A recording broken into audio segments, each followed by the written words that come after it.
கிறிஸ்து சுவிசேஷ ஆலயத்திலிருந்து 5 நிமிட தியானம். தினம் ஒரு வேத வசனத்திற்கு உங்களை அன்போடு கூட வரவேற்கிறேன். இன்றைக்கு நாம் தியானிக்கும்படியான வேத வசனம் 37ஆம் சங்கீதம் 25ஆம் வசனம். நான் இளைஞனாய் இருந்தேன், முதிர் வயதும் உள்ளவனும் ஆனேன். ஆனாலும் நீதிமான் கைவிடப்பட்டதையும் அவன் சந்ததி அப்பத்துக்கு இறந்து திரிகிறதையும் நான் காணவில்லை.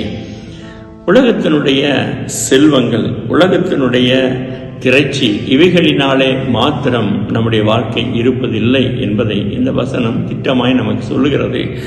கர்த்தருடைய சந்ததி, நீதிமானுடைய சந்ததி அப்பத்துக்கு இறந்து திரிகிறது இல்லை என்பதை திட்டமாய் சொல்லப்படுகிறதை வேத வாக்கியங்கள் நமக்கு வெளிப்படுத்தக்கூடியதாக காணப்படுகிறது. இயேசு கிறிஸ்துவானவர் 12 சீசர்களை தெரிந்து கொண்ட பிறகு உலகத்துக்குள்ளாக அவர் அனுப்புகிறார். அனுப்பும்போது பல காரியங்களை அவர்களுக்கு சொல்லி அனுப்புகிறார். அதிலே ஒரு காரியம், பரலோக ராஜ்யம் சமீபமாக இருக்கிறது என்று பிரசையுங்கள், வியாதி உள்ளவர்களை சுத்தமாக்குங்கள், குஷ்டரோகிகளை சுத்த பண்ணுங்கள், மரித்தோரை எழுப்புங்கள், பிசாசுகளை துரத்துங்கள், இலவசமாய் பெற்றீர்கள், இலவசமாய் கொடுங்கள்.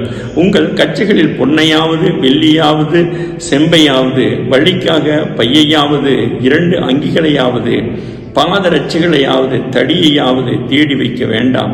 வேலையால் தன் ஆகாரத்துக்கு பாத்திரனாய் இருக்கிறான்.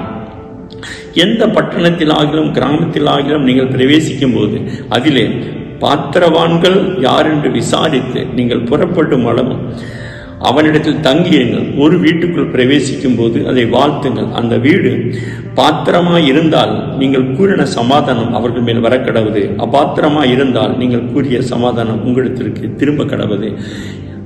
எவனாகிலும் உங்களை ஏற்றுக்கொள்ளாமலும் உங்கள் வார்த்தைகளை கேளாமலும் போனால் அந்த வீட்டையாவது பட்டணத்தையாவது விட்டு புறப்படும் போது அவைகள் உங்கள் கால்களில் படிந்த தூசியை உதிரி போடுங்கள். நியாய தீர்ப்பு நாளிலே அந்த பட்டணத்துக்கு நேரிடுவதை பார்க்கலாம் சோதம் குமார நாட்டுக்கு நேரிடுவது இலகுவாக இருக்கும் என்று சொல்லி மெய்யாகவே உங்களுக்கு சொல்லுகிறேன் என்று சொல்லி இயேசு கிறிஸ்துவான தம்முடைய சீசர்களை அனுப்பும் பொழுது இப்படியா சொல்கிறார். லேவி கோத்திரம் கர்த்தருடைய பங்கு. எனவே தேசத்திலே அவர்கள் எதையும் சுதந்திரித்துக் கொள்ள வேண்டாம் என்று சொன்னால் கர்த்தரே என் பங்கும் என் சுதந்திரமாய் இருக்கிறார் என்று சொல்லப்பட்ட வார்த்தையை லேவியராகமத்திலேயே நிறைவேற்றின தேவன கர்த்தர் இன்றைக்கும் நம்மோடு கூட பேசுகிற தேவனாய் இருக்கிறார். இதற்காக நாம் எல்லாவற்றையும் சுதந்திரித்துக் கொண்டு செல்லவென்கிற அவசியம் இல்லை. நாம் போகிற பொழுது நம்முடைய தேவையில் எல்லாவற்றையும் சந்திக்கிற நல்ல ஆண்டவராய் இருக்கிறார். ஒரு நாளும் நாம் பட்டினியாக இருக்க முடியாத கர்த்தர் விடவே மாட்டார். சமுத்திரத்தில் இருக்கக்கூடிய திமிங்கலங்களுக்கும் வேதம் சொல்லுகிறது, அவருடைய கரத்தை நீட்டினால் அவைகள் கர்த்தருடைய கரத்திலிருந்து பெற்றுக்கொள்ளுமாம்.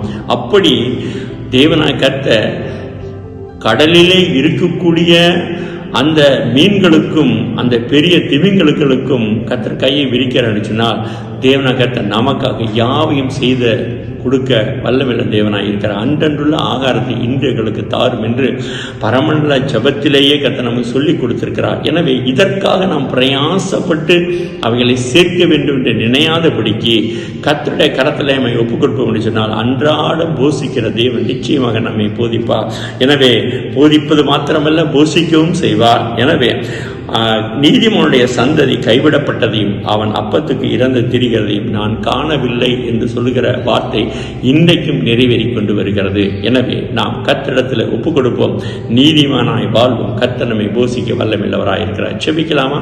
மகா இரக்கும் கிருபை நிறைந்த ஜீவனுள்ள நல்ல பிதாவே, கேட்ட வசனத்தின்படி கர்த்தர் நீதிமானுடைய சந்ததியை கைவிடுவதும் இல்லை, அவர் அப்பத்திற்கு இறந்து திரிகிறதும் இல்லை என்று சொன்ன வண்ணம் நிறைவேறும்படியாக எங்களை முழுதுமாக ஒப்புக் கொடுக்கிறோம். கர்த்தர் எங்களை போஷித்து வழிநடத்துவீராக. அன்றன்றுள்ள ஆகாரத்தை இன்று எங்களுக்கு தாரும் என்று ஆண்டவரை ஜப பரலோக ஜபத்தில் நாங்கள் சொல்கிறதை போல பரமண்டல இருக்கிற எங்கள் பிதாவே என்று சொல்லி நாங்கள் ஜெபிப்பதற்கு சொல்லிக் கொடுத்த தேவனை கர்த்தர் எங்களை போஷிக்க வல்லமையுள்ளவராக இருக்கிறபடியாலே நன்றி சொல்லும் நாத்தை மையப்படுத்துகிறோம். ஆசீர்வாதம் இதை கேட்கிற எல்லாருடைய வாழ்க்கையிலும் கர்த்தர் தேவைகளை கர்த்தர் சந்திப்பீராக. இயேசுவின் நாமத்தில் ஜெபிக்கிறேன் ஜீவனுள்ள நல்ல பிதாவே. ஆமென். God bless you. கர்த்தர் உங்களை ஆசீர்வதிப்பாராக. ஆமென்.